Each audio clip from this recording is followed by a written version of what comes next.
मराठा आणि ओबीसी आरक्षणावरून सध्या राज्यात संघर्ष निर्माण झालाय। मराठा आरक्षणाचे नेते मनोज जरांगे पाटील यांची शांतता रॅलीही सुरू आहे। तसेच त्यांनी सरकारला 29 ऑगस्ट पर्यंतचा अल्टिमेटमही दिलाय। तर दुसऱ्या बाजूने ओबीसी आरक्षणाचे नेते लक्ष्मण हाके सुद्धा लढतायत। मराठ्यांना ओबीसीतूनच आरक्षण द्यावे अशी मागणी जरांगे यांनी केली आहे। त्याला विरोध करत हाके मैदानात उतरले। आज हाकेंनी आरक्षणाच्या मुद्द्यावरून थेट शरद पवारांवर पुण्यात झालेल्या पत्रकार परिषदेत आरोप केलेत। पवारांनी पडद्यामागून जरांगेंना पाठिंबा दिल्याचं हाके म्हणाले।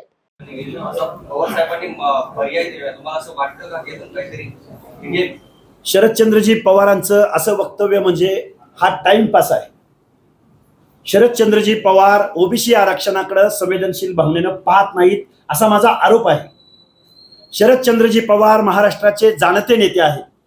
गेल्या 7-8 महिन्यापासून या महाराष्ट्रामध्ये जी परिस्थिती उद्भवली त्यावेळी शरदचंद्रजी पवार पद्धतशीर पद्धतीने शांतपणे निमूटपणे त्यांनी बिहाइंड कर्टन मनोज जरांगे पाटील नावाच्या माणसाला उद्युक्त करण्याचा प्रयत्न केलेला आहे।